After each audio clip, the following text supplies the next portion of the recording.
What parents don't know about student drug use? Rarely a week goes by when I don't receive a frantic text or call from a desperate parent whose college-age kid is in an emergency room being treated for a drug-related problem. Young adults ages 18 to 25 make up 11.1% of the more than 7.7 million drug-related annual emergency room visits in the United States. And they have the highest rate of cannabis-related visits, according to a 2023 report by the Substance Abuse and Mental Health Services Administration, or SAMHSA. I'm a family physician and college health expert, and parents often lean on me to help them figure out what to do when their child is in crisis, which gives me a third title, Medical Mythbuster. Before you send your teens off to college, it's worth exploring the myths and realities around college drug use to get a better view of what parents can do to keep their young adult children safer in this new cultural climate. Here are some of the most dangerous myths I hear, and my advice to combat them. Myth No. 1. I don't need to talk to my children about drugs because they are good kids. False. It's mind-boggling to parents that their smart, successful, law-abiding teen would suddenly start using drugs. Parents can't imagine why their responsible child would trust a seedy stranger offering them pills or weed. In my experience, even if your children are straight-A students, Eagle Scouts, or their high school's Volunteer of the Year, they may still try drugs. That's why you may get a call about them experiencing a drug overdose, hallucinations, paranoia, depression, or a drugged or alcohol-related car crash.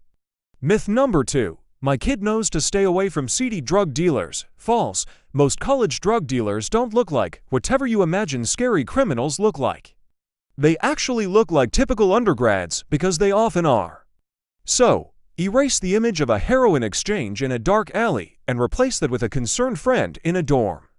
Here's how it can start. Let's say your child hasn't slept in several days because they are studying so hard for chemistry. A friend might offer some pills so they get some rest and ace that test tomorrow. What if they can't stay awake but need to finish that term paper that's due tomorrow morning? They may try a friend's study aid pill, often an attention deficit hyperactivity disorder, or ADHD, stimulant available by prescription. Is their social anxiety causing a near panic attack before they head out to a party? They may try a THC-laced gummy candy to feel fine. Tetrahydrocannabinol, or THC, is the primary psychoactive substance in cannabis. Could there be anything more innocent-looking than an animal-shaped gummy?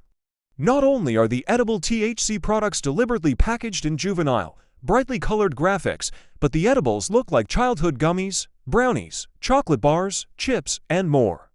These THC edibles circumvent the bad things we've warned our kids about, such as smoking, inhaling, or pill-taking. Even kids who would never light a cigarette or joint may be tempted to try a bite of candy. Myth No. 3. We experimented with weed in our college days and turned out fine, so our kids will, too. Maybe false. College kids aren't just experimenting anymore. Cannabis use has become very common across college campuses, whether it is legal in your kid's state or not. In a 2022 study of more than 14,000 students enrolled in 19 Texas colleges where recreational cannabis is still illegal, nearly 40% of students had used cannabis, and more than 26% had used it on their college campus, according to a 2023 study. Furthermore, today's weed is stronger than what you may have used. The THC of the 1980s and earlier was not considered addictive because there was no identifiable withdrawal syndrome. According to addiction psychiatrist Dr. Elizabeth Stein, the concentration of THC has spiked from less than 1.5% in 1980 to 3.96% in 1995 to an average of 16.14% in 2022. As noted by the National Institute of Drug Abuse, based on cannabis samples seized by the U.S. Drug Enforcement Administration. The marijuana flower produced in Colorado now has an average of 19.2% THC per gram. Concentrate products, such as hash or oils, average 67.8% per gram. And vaporizer cartridges average 79.7% THC per gram, according to the 2020 Colorado Market Size and Demand Update Report. Today's weed is indeed addictive for at least 1 in 6 teens and 1 in 10 adults, according to SAMHSA. While the overall odds may be with you, There is no way to predict whether you will be one of the 16.7% of teens or the 10% of adults who become addicted. Myth number 4. Only hardcore partiers use drugs in college. False. Outside of the party drug culture, I see more college students self-medicating. Students are looking for a way either to stay alert and focused or to calm down their brain's anxiety to study, sleep, and socialize more effectively. They are not looking for a buzz. They are trying to reach a functional norm. Meanwhile, while nearly everyone is aware of the fentanyl crisis, few college students see significant risk in accepting or buying what they believe is a prescription pill of Xanax or Adderall. The drug dealers likely perceive minimal risk because they are often selling products that they are using themselves. Myth no. 5. My child is not a drug dealer. May be false. I have been fascinated that many students who are selling drugs do not consider themselves drug dealers. They are usually shocked and offended when I use those words and talk about the serious legal consequences of selling prescription medications. There is clearly a disconnect in their mind between their actions and people selling non-prescription illegal drugs.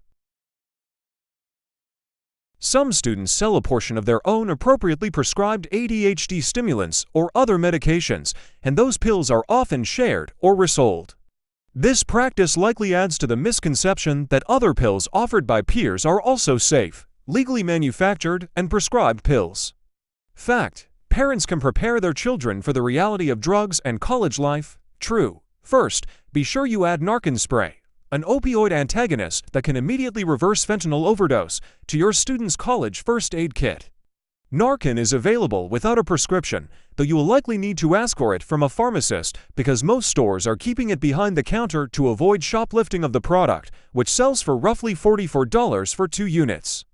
Talk your teen through Narcan's directions, but it is simple to use. The spray is a single-dose unit that you spray with 1 squirt into the victim's nose after laying them on their back. If the struggling to breathe or unconscious victim does not have fentanyl or any other opioid in their system, Narcan will not cause any harm. Make sure your teen knows to always call 911 and stay with the victim if they administer Narcan. A second dose may be required. Second, actively encourage your student to seek medical help if they complain about an inability to focus or concentrate on their studying, if they can't sleep, or if they feel panicked with social or test anxiety. Counseling and legitimately prescribed medications can do so much to help these issues, and this is a large part of what college health services treat. Reassure them not to wait till they are at crisis levels to seek help, whether it is for a physical illness, injury, stress, anxiety, or depression. Especially with mental health issues, students will try everything to self-help and self-medicate, and that's exactly how many good kids end up using drugs.